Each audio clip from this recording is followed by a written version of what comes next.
Vous nous suivez sur Nouvelle Tendance Télévision, mesdames, messieurs, bienvenue et bienvenue encore une fois de plus dans ce tout nouveau numéro de Vérité ou Réalité. Vérité ou Réalité dans vos maisons, dans vos boutiques, dans de métros, partout où vous nous suivez. Bonjour, bonsoir, cela dépend de l'ère à laquelle vous nous suivez. Et nous vous signalons qu'à la prise de vue, nous avons Alidor Luyeye et à la réalisation, Jordan Panzou, bien sûr. Donc c'est avec cette équipe que nous allons travailler aujourd'hui d'arrache-pied. Encore, nous vous signalons que nous avons comme sponsor officiel Yadjanissi Tantungan Poutouban Mituri depuis Suisse-Irlande, très crédible, ponctuel, puissant et un homme précis. Merci à tous les partenaires comme Taboufa Top Model, Fidèle donc Kitoko, Tai, Mongope et Solélibien. Merci à véritablement femme d'affaires Chouchou Natatila. Merci encore une fois de plus à Maloris la Congolaise Malolo, mon vieux Odilo Mampu, exemple à suivre, et à Marachel Moussolongo, mon vieux Tigana Zoreta, pièce maîtresse. Il y a Maman Gisèle Mozizo Maman na Sitara. Je penserai également à mon vieux Eva Moiri depuis l'Autriche, sans oublier il y a Pichu Miezi qui était autrefois en Chine mais aujourd'hui en Belgique. Alors mesdames et messieurs, dans cette émission nous allons recevoir une concert avec qui nous aurons partagé en ce qui concerne quelques actualités. Bien sûr, toujours dans le monde de la culture, de la musique et de la musique. Alors vous voyez que quand il y a quelque chose qui cloche, biso tu es moins rapide pour quand même qu'est-ce qui se passe, pourquoi, et réunir plusieurs éléments afin de vous diffuser la vérité ou une réalité par rapport à Makambutu ou Ezolikana. Nous avons le plaisir de recevoir sur ce plateau pour la toute première fois de recevoir Sylvie Bati, et concert, journaliste également, déjà Salam Salana est bien depuis plusieurs années. Sylvie Bati, bonjour et bienvenue. Bonjour Alain Delé. Bonne santé. Santé bien. À mon niveau, santé, est-ce que ça va déjà? Santé, ça va. Oui, ça va. Ok, merci beaucoup. Je crois que dans les jours à venir d'ailleurs, donc bon, on a payé Sylvie déjà à la Nouvelle Tendance Télévision et puis plusieurs émissions ont déjà à commémorer la biso. Couleur Ninyasika Oyo commémorer la biso dans les jours à venir. Batou va voir aussi là-bas mon internet. Vous voyez que non Théo quand on a la télévision la biso awa. Mais cette fois-ci il faut que tout bimasco na nenga ya presse en ligne. Couleur Asika eza ebelé mais beaucoup plus non linga bango moko ba abonné ya chaîne aux Nouvelles Tendances bango moko ba découvrir couleur wana o na bombeli bango donc eza surprise. Une surprise avec Sylvie Bati. Mesdames, messieurs, nous touchons déjà un point à ce qui concerne l'artiste et musicien chrétien, bien sûr. Pasteur Moïse Mbié a livré un concert. C'était en ville, bien sûr. Ozala qui concert annoncé déjà par Yemoko, le patron Bogos.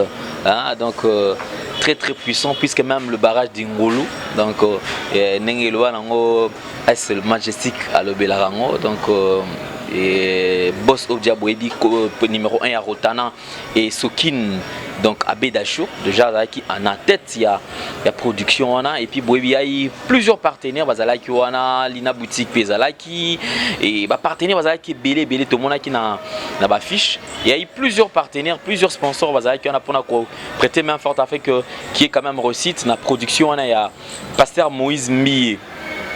Une très belle production déjà depuis un temps. Pasteur Moïse Mbié, il faudra lui dire que dans un concert en tout cas il n'y a pas match, il n'y a pas photo. C'est-à-dire que à ça la peine concert, vous sentez que les sons impeccables, réalisation makamunion surtout, c'est-à-dire prestation qu'on n'en parle même pas. Concert moko qui toko makasi, mais tout autour il y a un concert, il y a Pasteur Moïse Mbié et moi makambozo bimape moi est belé. Alors avant de toucher le point il y a concert actuel, je voudrais d'abord tout un moment sur la musique chrétienne et 20 ans passés. Sylvie Bati, 20 ans passés, la musique chrétienne. Quelle image gardes-tu de la musique chrétienne? Tant aux hommes la musique chrétienne il y a 20 ans passés. Imagine aux alaka nango, il y a musique chrétienne. Bon, Alain Delé, non, le baboué. Donc, différence entre la musique chrétienne où il y a 20 ans passé et l'élo. Pourquoi différence Différence parce qu'à l'époque, ceux qui ont concert les musiciens chrétiens, ils ont senti vraiment que non, oui, azolo ba parole moko eza éducative, non seulement éducative mais aussi biblique. Donc, mutoko vous avez un problème, vous avez malade, directement trouver solution à problème, directement trouver guérison na mal aux kinango. Mais dommage lelo vraiment musique na biso ekufi, musique chrétienne ekufi. Donc na musique chrétienne to komo okuta mokili na kati bango mo ba bengaka ba musicien mususu wana ba musicien ya mokili. Mais lelo ba komi ko imiter ba nani ba musicien wana, voire même na ba accoutrement na bango, voire même na ba texte na bango ba komo ko tsa ba mabanga. En tout cas, c'est vraiment déplorable. C'est déplorable. Et puis en prenant les images de la musique chrétienne kala, oui oui que ils allaient ce que moni mutu, ok autour tous exemples à couple bouloba. Je me rappelle qu'on sûrement ba livra ka oui, je crois il faut à la oui, na Bukavu si je ne me trompe pas. Alors ici et Thomas qui est biso tozala na Bukavu à l'époque. Ta concert et déjà rien que préparation par rapport à concert, vous sentez que déjà dans ce pot kutanana nona bango ils aura problème.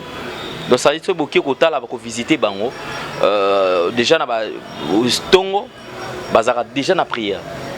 Bazana na groupe ya ba intercesseur ou bazwaka na nzambe malamu à l'époque bazo sunga bango na ba prière.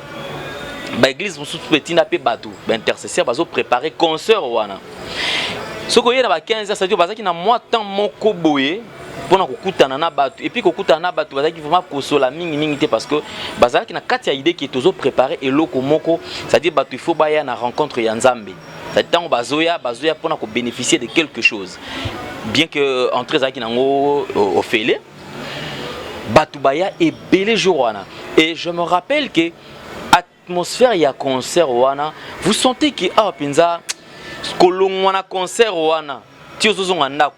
La première des choses d'abord au moins batum sous c'est-à-dire que c'est comme si on dirait aux a déjà rempli le Saint-Esprit ozo banga kutu ke na sala masumu donc ozo banga ke mabe moko boye na sala parce que na kobima sur libanda ya liloba o na oti koyoka na kati ya concert et vous sentez que concert ndo bano loba c'est-à-dire fond na ngona qui a waneza bo eza bonzambe c'est-à-dire les gens sont venus premièrement pour adorer Dieu bagumba melanzambe ba reconnaître que nzambe ne mutu azo guider bango na moment wana soto longwe na aspect wana vous sentez na concert wana ba offrande o bato ndoko pesa c'est-à-dire zaki ya ko sengate c'est-à-dire mutu ye moko à se sentir touché aki azumbongo aki ko pesa tolongoli na ba couple buloba tozu ata ba frère na biso ba papa Matou Samuel c'est vrai le lot bazara pena sous pena ba otoyi ba wana kalate ça dire que ba debi na bango wana so senti que nos frères Matou Samuel azo yemba na début wana oche musique na ye do yomo po obima po que ça la mabe ozo banga parce que oyo qui ça dire qu'il y a eu un message on sentir bien que message et parole de Dieu ne ekoti na kati ndako. Tozu papa Deningonde. Topusani, Tozu même le début à frère Patrice. Bien que Wandol Bakala, frère Patrice, mais je me rappelle même dans Matanga, frère Patrice, il faut sentir que Moutunion surtout na minute comme isko na ba question. Amituna vie nanga comportement comment est-ce que je vis? C'est-à-dire Moutou avant de ça la étude de conscience à la Nzambe. Est-ce que on a pensa comporte façon nanga ko la vis-à-vis Nzambe est-ce que ça malamu? C'est-à-dire que Moutou na Moutou message aux manakati Nzembo ils ont interdit yo au se livrer les sous encore na mabe. Bien que lo ezala nango sous kaka na matanga te et comme on a ngopé libima ngo libande kota na ba fête parce que frère Patrice Pelelo il faut le dire que ceux qui sait ben et bandi awa frère Patrice parmi bato ba beta seben mais oui actuellement toko sangote ça dit frère Patrice a kobeta na banze mo sorti erraté mais so bandi seben il va que frère Patrice est raté. Déjà, je ne sais pas si c'est une autre couleur, de façon surtout modernisation, tu vas moderniser musique yango, mais lelo kozonga na ba concert actuellement. C'est-à-dire que déjà ba préparatif ya concert, vous sentez déjà que mutu penza azo communiquer penza onction anate. Azo communiquer nani wanate même le peuple, c'est-à-dire batu oyo public oyo ya na kati ya salle, to na place ya concert. C'est-à-dire aux hommes on a mutu msusu na concert ba concert wana ya kala ou banga soko na concert oui que so za mutu mo ba ki soko koya. C'est-à-dire tellement que visitation il y a cet esprit que vous allez makasi ou comment obligé que non téléphone banga na za la musique là je parle de l'époque 20 ans, 25 ans passés. Mais Lelo, comment on a concert Lelo, c'est-à-dire accoutrement on a battu un concert, on se pose la question, concert où tu as concert, il y avait un Rambo, il y a concert, il y a El Rey, Fali Poupa, il y a concert, il y a Ferrigola, il y a concert, il y a Toto, il y a Tembe, donc Ouattagoga, il y a concert, c'est-à-dire que puis en plein centre-ville, vous sentez que même la couleur, il y a concert, c'est vrai que tout en plein 21e siècle, on peut ça changer. Mais est-ce que couleur Wana, tu penses que ça donne les autres ça peut gloire dans Zambie, le déroulement, il y a la production, il y a concert net à Jean Wana. Merci Alain Dele pour la parole. Non le baboué. En tout cas, Ezamawa, lelo vraiment kobanga Nzambe za soutien ba musiciens chrétiens. À l'époque, ezaki so moni frère Patrice Azoyemba, au moni frère Denis Ngonde, ba papa biso ba Rino Vumbi. En tout cas, ozo sentir vraiment oui, o Azoyembe lankolo et puis kobanga Nzambe pezalaki. Dans lelo vraiment non le bakina ba musiciens chrétiens na biso kobanga Nzambe za lisusuté. C'est comme si bazu penza marambo ba musiciens mokili ba otisi yango na kati ya musique chrétienne au mona maramba osa marambo elengité ba musiciens chrétiens baza mal réputé ko banga Nzambe eza vraiment te. Donc en tout cas bandeko bozo obozui mokili bokoti na kati ya musique chrétienne ba concert na bino bozo beta ba cri o eza ko glorifier Nzambe te. Donc na ba concert na bino mutazo ya na teni nyonso o alingi. En tout cas c'est pas bien, bon mais ka vraiment nan ko changer et au sala bien parce que tout à l'heure obi o ebité ce qui modernisation et koti na kati ya musique chrétienne. En tout cas non. En tout cas, non, na Nzambe, na makambo ete Nzambe modernisation ezalate parce que to salela kaka makambo ekoma na kati ya Bible. Yonde to pratika yango. So to bi ke to koti modernisation na kati ya musique chrétienne. En tout cas, wana to bobi Bible, c'est que to tie Bible à côté. Et Lelo, prenons le point, le concert, tout ça concert, il y a Moïse Mbié parce qu'il y a un Lelo, ça ils ont la actualité. Moïse Mbié na kati ya concert na ye to moni participation ya ba artiste musicien mso pe bazaki to moni ba artiste mso ba musicien profane ou benga ya mokili, c'est-à-dire ba qui pendant ko soutenir ye et puis ko participer na concert et puis en dehors il y a makamona comment on a Lelo, c'est-à-dire que en plein concert au moins un moko boye jeune fille na patron moko boye, c'est-à-dire que au déjà peut-être na quoi que c'est vrai baza ba chrétien te quoi ou même ceux qui baza ba chrétien mais peut-être tout baza marié légalement te ou baza peut-être dans la carte ya vie na bango ki makangu na moment ya concert ya nzembo ya ye oyo, c'est-à-dire batu penana ba o s'embrasser na podium wana, c'est-à-dire que likangu wazu likangu na ye donc ba bani ko s'embrasser wana na podium. Est-ce que je pense que makamba bon pe na kati ya musique ya concert ya Nzambe bon que ça la paix bien. Et tu n'as jamais que ça la malin parce que balobi on donne toujours ce qu'on a. Donc pasteur Moïse Mbi et ti maramboani on se les cas qui na concerne c'est que quelque part il est même soit la na bongo pour ceux qui to peut c'est un exemple le quoi frère Patrice en tout cas l'intimité frère Patrice au beta concert boé ba tout mo boé ba couple mo boé ba andi ko s'embrasser et puis couple là tu bi bon ba za ba païen en tout cas na tikala jamais komona na tikala jamais komona tu au mona ba scène wana le kabongo ba ebi déjà pasteur Moïse Mbié azaka bongo et puis bango na bango baza ba milliers na bango bakutana parce que Alain lelo ba mission chrétien ba sama kama minene kolekana ba païen kolekana même ba mission ba benga profane do ba mission chrétien bazo fingisa Nzambe na façon mo okoyi ko croire te. Dans le concert d'ailleurs, est-ce qu'on peut prendre quand même des images? Attends, moi, image à Mouki, quand même, toute l'ambiance à concert en ligne, Mangambezalaki, Nakatia concert, on a Elelo, Bandeko Belé, n'a habité musique chrétienne. Je me pose une question. Et comment moderniser to ezali kaka couleur moko branche to branche mon sous babakisi to couleur mon sous babakisi Nakatia musique chrétienne. Et je crois que très prochainement, d'être au recevoir le pasteur, M. Soupeto, mais un peu au sol. Prenons quand même ces images et puis on se retrouve juste après.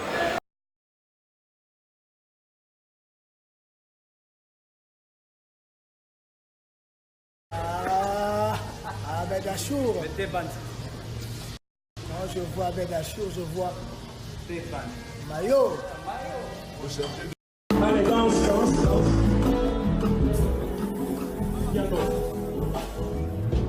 Silence.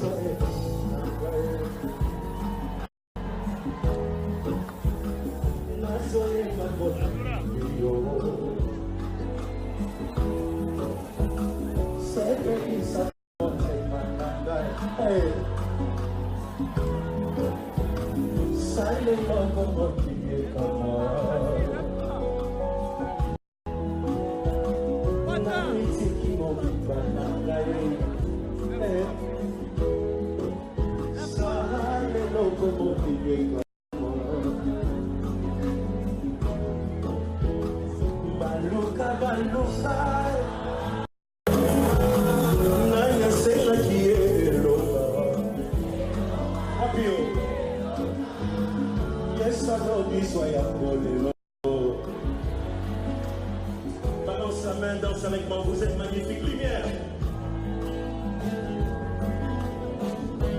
Il n'y a que dans ce pays qu'on peut vivre des choses comme ça. J'aime la RDC, j'aime mon pays. Je t'aime et le Seigneur Jésus t'aime aussi. Danse avec moi. Sois qui t'opinion, t'es ton copine en wakil.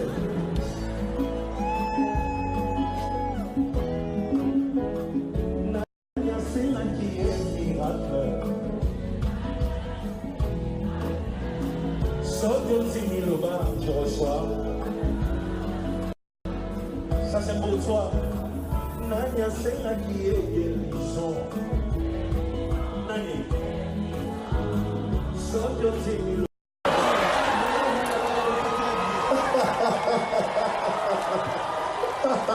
Acclamez.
Allez, soyez en beau, soyez en beau.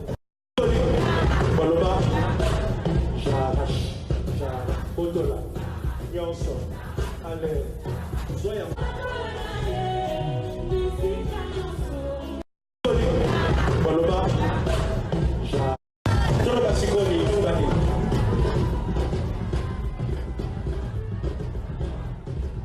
Yanani, Olobi, Nazoga. Sokana zayo lengena loba. Sokana zayo lengena loba. Lelo. Lelo. Lobite. Naselite. Lelo. Abimina.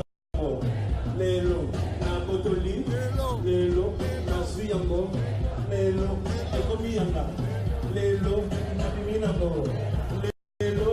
Ekomi yanga. Lelo. Abimina go. Parose de villageois.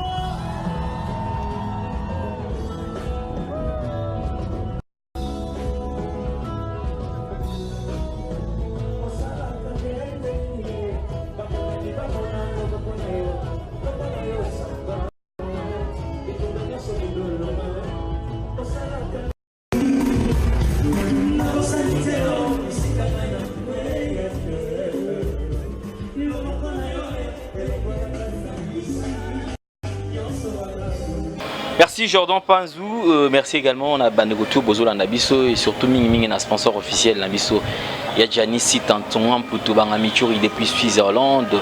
Merci Mingi Pendana à soutien à yo. En parlant de ces images, on a posé cette question sous Lélo dans un concert, tous les musiciens, ceux qui se disent artistes musiciens chrétiens. Dans le temps, ils allaient à moi pas si au moins que musiciens chrétiens manko boé, au moins même na tête d'affiche yakala, il y a musique profane. Ça dit que au moins bango photo, ba couple boulot ba au moins ba bato no beta musique c'est rana kala, au moins bango peut-être ba bazo s'afficher. Même son ba papa wemba amitié moko boé au moins bango que no bazo tambola. Aujourd'hui c'est fréquent, c'est-à-dire que au moins pénal bango musiciens chrétiens, azane amis. Il y a musiciens profanes, OP Moutou, peut-être réputé que Moutou a Moutou Kissi, à l'obé la rango, qui n'est pas pena boé, Moutaba loge, Moutaba nini. Mais, bah, Koutanaka, Basso la Ranabango. Alors, je me pose c'est-à-dire que Nini Oyo, entre quelle relation y a-t-il entre lumière et ténèbres? Parce que la Bible déjà dit que non, existence, c'est-à-dire relation, c'est lumière na ténèbres jamais. C'est-à-dire lumière ezali, ténèbres pe eza. Mais alors je me pose une question, mutaza na kati ya lumière, na mutaza na kati ya ténèbres. Basangani, o ba beta masolo ni ba beta masolo ya lumière, to ba beta masolo ya ténèbres. Question. Babeta Masola ténèbres, Alain, ce qui est vrai, tu comme une attente de la fin. Le quoi tu comme une attente de la fin, donc tu remona au nan tu monate. Dans Sodome et Gomorrhe, il y a un de toujours vivre. Donc en tant que chrétien, comme on a une image à un concert, il y a pasteur Moïse Mbi et ça n'a vraiment pas si en tout cas mawa. Ce qu'on conseille nous to pesa bande quoi na mususu. Tu gagner ba am comment pour baya et pas Jésus-Christ. Au moins que ce tobi, c'est pasteur Moïse Mbi et Nazabon en tout cas excusez nga ceux qui habillent à prêcher disons par exemple est-ce que bandumba bazato et pas batnewana bakuta na kana ya mokili bapayona abi ate ya bango Jésus aime ça bango Jésus-Christ comme Seigneur et Sauveur au moins te ke ba ondima na bango te po ba pasteur yo mona exemple ni nyozo pesa biso hein tozala na yo bisika boye to mona ko sala bo au moins te ke eza vraiment mawa eza ma parce que Bible lobby to ko reconnaître bango na ba fruit na bango yango lelo to comme mona to comme vivre en lelo en tout cas à l'ende lelo ko kamwa exact donc ce qui est vrai to comme une attente de la fin donc ba la ki si ce ko ba vrai face na bango parce que à l'époque ba la ta ka ba poso même si ko ba bimisi penza ba poso na bango encore et il y a encore un aspect au tokobo sanate parce que obi dia na concert. Prenons le podium comme étant liemoko saint, c'est-à-dire que et puis c'est sacré parce que c'est là où les choses se passent. Ils ont place au mouton, ça la contact, c'est-à-dire que Azap est concentré maramutu izawana. Alors je me pose une question, c'est-à-dire est-ce que mouton cause à la peine accès facile? Il y a comme matana podium, bon, c'est-à-dire mouton moko boye, oh baba ebi kino azarania baba to mission mon kili, mouton moko ke ba imbara makaye, mouton déjà na vie na courante bato ebi ke oh azaranae, mouton makamboye boye. C'est-à-dire qu'on m'a tapé na podium, bazo bina pe na podium. Bazo CP la pe mo ba matipi na ba makango na bango pe na podium parce que eza ba bilo moto mona mingi na ba concert neti ba JB ba Wera ba Kofi ba Papa Wemba pe Sonam ba fait King Kester Emene c'est-à-dire que ba artiste on a déjà to no mona kala on a c'est-à-dire ça na temps mo boye ba fongola c'est-à-dire ba sala accès mais je pense aussi pe na ko pona ko matapi on ba sala sélection pour eza mutu yo na matara te. Il y a des gens déjà enregistrés, c'est-à-dire que tel nga na romatana podium, tel nga na oyope sakado, tel nga na osalabo et puis les appels na mutonsusu à s'enregistrer mais déjà bayebi quand même asa figure moko c'est-à-dire asa connu am mutumo azo peser et puis baza pe na moi ba relation na mutazo prester. Né a oki komata et puis sur ordre bien sûr. Mais lelo tozo mona c'est-à-dire un concert qui a musicien chrétien. Comment on a c'est-à-dire que c'est-à-dire qui n'ont rien à voir païen c'est-à-dire parce que peut-être bazaki ba sponsor to ba partenaire ba matika kana sika oyozo sala ozo beta musique on a pas comment ta place est-ce que c'est façon on a comment ça va to place on est bien eza bien tant qui était Alain pourquoi parce que podium moi na ntango musicien mati parce que azo représenter déjà Nzambe à partir ya maloba na ye wana ba nzembo na ye mutu ko trouver guérison, mutu ko trouver délivrance, mutu ko trouver solution na ba problème na ye.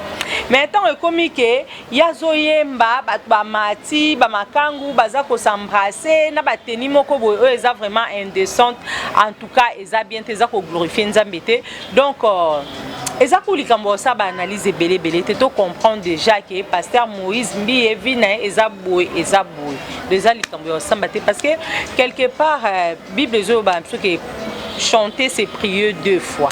Chanter c'est prier 2 fois. Mais eza banze bo msutongo zo ka texte nango en tout cas au sentir que bonzambe ezate pour la plupart ya ba musiciens chrétiens ba yembaka baza toujours inspiré par Dieu et puis ba texte na bango bazwa ngo na Bible mais laisse to betani sur la nzembo ye oyo wana ye oyo ata di texte ata parole verset biblique monteza wana dans bolingo na bolingo ya wana pour monique bato bazaki ba bi oui nzembo eza nzembo bolingo tika to matana biso to s'embrasser to ça n'importe quoi en tout cas c'est déplorable pour l'anga na oluba pasteur Moïse Mbi azaki conscient na makambo nyonso elekaki na podium wana donc ça ne sert à rien à se justifier oh boye non aza conscient ayebi pourquoi bato wana basala ki bongo. En tout cas, déplorable. Je crois quand même que c'est un point très important où il faut de temps à autre colober la langue. Et puis, tu continues toujours colober la langue parce que je me pose une question, Lélo. Les artistes musiciens chrétiens, Lélo,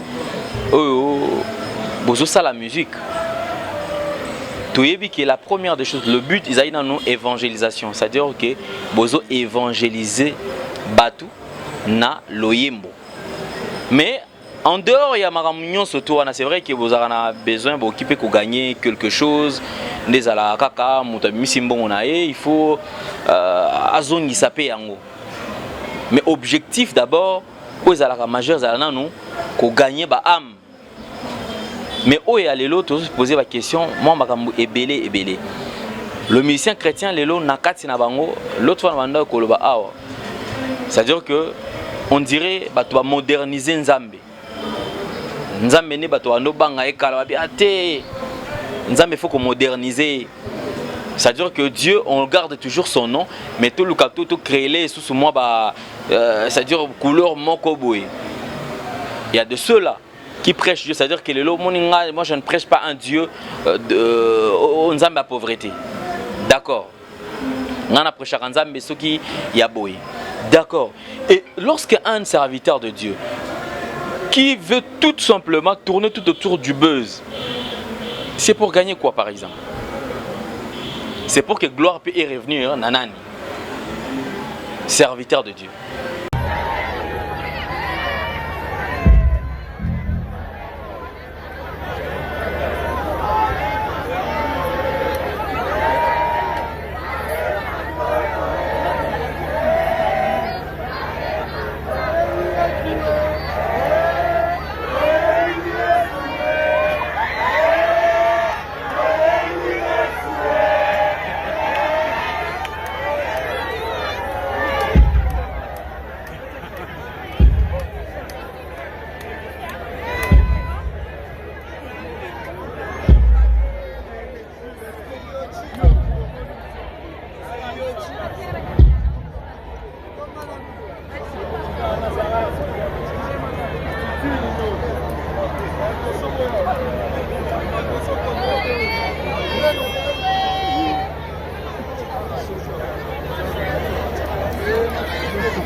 C'est-à-dire que azo servir Nzambe. Nzambe mutu engagé bango. Ya wana noloba awa ke j'ai compris beaucoup de choses que bandeko ebele bazo escroquer Nzambe. Mais lokola pe Nzambe aza Nzambe ya mawa azo limbisa kaka. Aza kaka large comme alba qu'il est lent en colère, riche en bonté mais lent en colère. Mutu aye pa na Nzambe, ayebi na ke aza converti totalement te. Mais aïe kaka sali semblant à se convertir parce qu'on est à ça semblant. L'argent ne détruit pas un homme, mais l'argent détermine la nature d'un homme. Donc bongo et la nature ya mutu lo lenge ya mutu. Ce que zo mona mutu et razaki na mbongo te akabaka. Akomi na mbongo akozo kaba suste yeba keno abandaka nde ko kabati. Abandai ko kaba e wana parce que ayebi keno nazui moi muketika na kabela batu parce que so kinga pe nazangi bakope sanga. Mais une fois élevé, à comme moyen appelle les sous exaté. Je pense que c'est la même chose. Le serviteur de Dieu toujours reconnaître bango temps et à gloire. Parce que baloba toujours que adage mo loba, il n'est pas très difficile de monter et d'arriver au sommet. Mais plutôt là où c'est très difficile, l'étape où c'est difficile que les étapes surtout se maintenir au sommet parce qu'au sommet il y a le vent, tout sortent avant, ils ont secoué. Ce qui peut obtenir ma capacité au kikokoya, nase pe mbalamoko babusan kombona. Il y a un autre exemple. Artiste et musicien abandi musique bien. C'est lui qui l'analyse na expliquer. Abandi musicien bien. Album ya liboso. Carton. Wana la tanon bien te chemise mo lemba. Album est créé contact na bato poto bande kwa poto au moins artiste musicien a commis lelo na mwasi o ya poto lobby na mwasi o ya poto lobby kona na mwasi o ya poto, c'est-à-dire pour lui azo servir na bande ko basi na lokola ba escalier, c'est-à-dire ande na mwasi o aza na ma position boy aoki ko edenga le jour quand la personne comprend que ne ko mwasi na zani na ba kokis pendant sominité on na zo envisager il faut ko créer les rubriques natikaye. Après un temps, à tikier. Aluki moi c'est mususu aza déjà na moi niveau moi mususu. Aluki asungi tina niveau moko amati susu atiki. Après un temps bala azo balati. Sala boy ao sala ngote.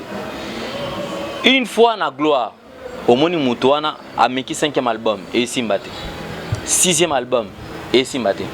Pourquoi? Tout simplement parce que toutes les sœurs au va travailler, c'est-à-dire va cercle va chrétienne nyon soto na ba église et tout comme ça, baba sinaï.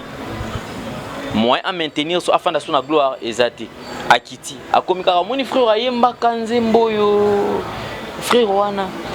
Mais aujourd'hui, je pense que parce que bande connexion c'est ba couple boulot ba ça la sous banzembo te, ba ça l'album te, il y a pas de producteur. Mais je pense que ba maman papa on a maman on a ceux qui lelo ba misa kaka album el ngeza na succès. Pourquoi? C'est parce que tout va demeurer encore dans le vrai. Et lelo avec les artistes musiciens toujours mon angaka. C'est-à-dire que moto amati et puis moto bandai ko banga. Ando banga nzambe. Ando la tabatuna bien. Il y a un concert bandai ko lata bien. Concert nazaki na message. Vous sentez qu'il y a azo préparé concert. Mais aujourd'hui, une fois élevé, à comment massa ba musicien mokili, à comment massa ya ba grand joueur, à comment massa ya ba c'est-à-dire bah mécène minene, à comment massa ya ba nani oyo. Je me pose une question, pourquoi Pasteur Atoms par exemple? Pasteur Atoms, oui. Ça c'est un très bon exemple. Pourquoi Pasteur Atoms a betaka ba concert, tout le monde a bato wana okende kuna te? Pasteur Atoms a yebana te. Ndele. Pasteur Atoms a yebana, oui, azakuni, bato nyonso bayebi. Mais ce qui est vrai, Pasteur Atoms aza mutoyo azobanga nzambe. Sauter Pasteur Atoms au sentir qu'aza boye, aza droit, aza intègre, aza te le roi bao misusuana. Parce que Pasteur Atoms kotale na aspect physique na au mon a teni na eza teni moko descend azolata. Ozo sentir que oui, oh, c'est un homme qui craint Dieu. Tandis que nazona ka Pasteur Moïse Mbia kabo limbisa mwa muke. Ota mutu pasteur aza pasteur non seulement musicien chrétien mais pasteur a ti pantalon moko serré, body serré, donc c'est pas bien. Au moins que Pasteur Moïse a comme occasion de chute, il y a ba fidèle nae, surtout ba jeune sœur ba comment que kuna le roi pasteur na balité, tikala ke na ko tenter chance na ngai peut-être a ko benganga, au moins que ça bien te ce mosala nzambe a commis occasion de chute pour na bandeko en tout cas exact côté. Merci beaucoup Sylvie parce qu'on va quand même chuter, mais avant de chuter je crois quand même dans un backstage sous élément moko. Total un concert organisé par Gaël Musique. Total un concert, on est la célébration, la célébration à Pâques. Frère Henri Papa Moulaja,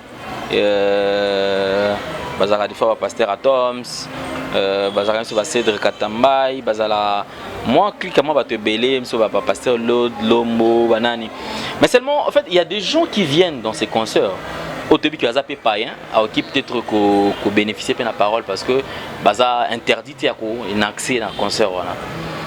Mais beaucoup de monde a présentation, beaucoup de monde a fait façon makamozo mais maman likolo et à podium. Vous sentez qu'il n'y a pas de blague. Il n'y a pas de blague. Vous sentez qu'il y a ordre moi zana qui bat au ba yende na présence il y a nzambe.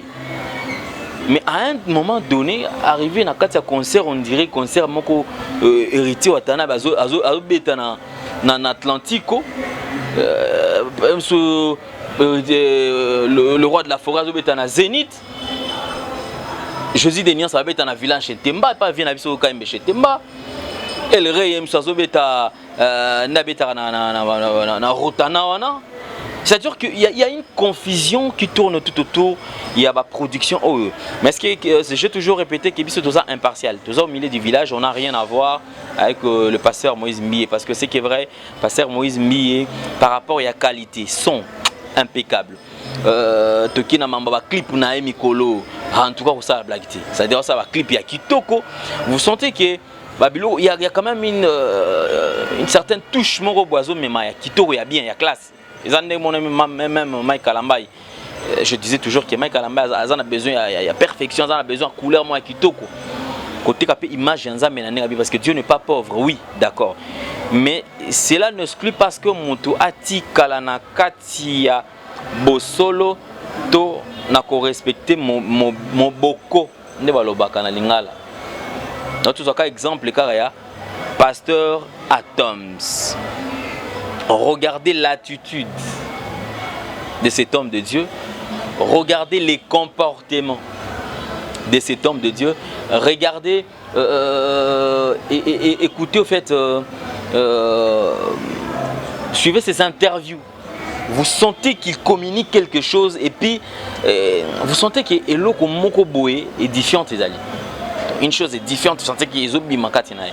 Alors, il faut dans les jours à venir, l'artiste et monsieur Bamika Kobongisa, Babongisa parce que Bisso doit contre Bangote. Bisso peut te lemba pété, Nako lobby la bango. Alors je crois qu'on va chuter avec un élément parce que tu as un élément à Souka. Jordan pense à la Bisso, mais pour finir enfin un petit mot, naba artiste et musicien chrétien, ils surtout Oyo, Baolandayo, et puis Bandeko Mingi au bazar très choqué par les comportements des artistes et musiciens actuels. Merci Alain Ndele. Pour nous aussi, c'est dans le Baboué. Bible lobby, tout m'est permis, mais tout n'est pas utile. Donc ça ne sert à rien. Yo bengami chrétien, yo bengami pasteur, yo bengami musicien chrétien, au copier makambo bande kwa moki basalaka. Au contraire, tu dois être un exemple pour la bande ko mususu o nanu bayambi Jésus-Christ comme Seigneur et Sauveur. Ceux qui yo le pasteur, yo le artiste et musicien chrétien, au commun ko sa makambo bato moki basalaka. Au moins te que oza ko attrister Saint-Esprit, c'est pas bien. En tout cas, muto bengami pasteur, yo bengami musicien chrétien, Lucas a changé. Toboïté, ezanzo to quand Bible l'esprit est bien disposé mais la chair est faible. Ce qu'on a besoin au sa makambo bato moki basalaka papa. Ça on va en cachette. OK, sur na boîte de nuit, OK, non sur na ba malukuku na bakinkole. Oko sa makambo na yo bengi so ba musicien na mokili wan so ba joueur OK bo sali na bino nyonso. Mais devant public, devant peuple de Dieu, c'est vraiment déplorable. Ndekonanga yo zoko baka non sa ba aventure ti na podium au bat baby ke toke musique à frère boy, musique à pasteur boy. Ben musique non peut-être pour trouver solution à un problème na et peut-être azana vie moko ya mabe azana besoin à changer à Jésus-Christ comme Seigneur et Sauveur tango yana amonike akuti na su mokili na kati ya nani na kati ya concert na yo. Au moins ite ke mutu ana ko bongwana te mais mutu wana oyo osumu kisi obeti libaku. Au moins ite ke soka bike donc biso na ba musicien chrétien otoza biso ka ndenge moko au moins te ke yo moko déjà pas nzambe déjà o ba ke non o azasu yanga to moins te kozo péché d'une manière ou d'une autre en tout cas la suki wana ba mbote belé na ba abonné tout ya chaîne aux Nouvelles Tendances TV. Merci beaucoup. Alors, mesdames et messieurs, c'en est fini pour aujourd'hui. Je crois que tout on a élément où on va proposer biso, mais vérité ou réalité. Je crois qu'il serait mieux de Bible qui racheter les temps car les jours sont mauvais parce que les lots marambo tout le monde a Bible éco saraté. Bible éco saraté. Je crois quand même pour ceux qui sont avertis, bah déjà que toujours qui n'est pas signe pendant la fin du temps. Et mutuna mutu atikala na sika oya zalaka donc ezala kute mama ko luka nzambe awa parce que déception ezoya na makambo wana. Tu connais Dieu, garde le Dieu que tu connais. Au mutu même nzambe mususu te o peut-être yo lobby et comme on a ba histoire mususu belé. Donc cherchons encore Dieu en profondeur parce que tu dois être chrétien. Merci Ming Nabino surtout suivons ces images et on se fixe au rendez-vous pour le prochain numéro de cette émission. Au revoir, à la prochaine. Bye bye. Mais comment ça n'a déjà il est plus grand. Il est plus grand que tes problèmes. Il est plus grand que ce que tu penses. Toute la définition que tu as de Dieu est à la bouquille. Alors continuons de célébrer ce Seigneur. Là, nous autres tombons les gars dans la place. Pendant que là, pour déclarer la pauvre à l'eau, on s'amonne la vie dans la. On s'amonne la domaine, on s'amonne la vie dans la. On s'amonne mon nez.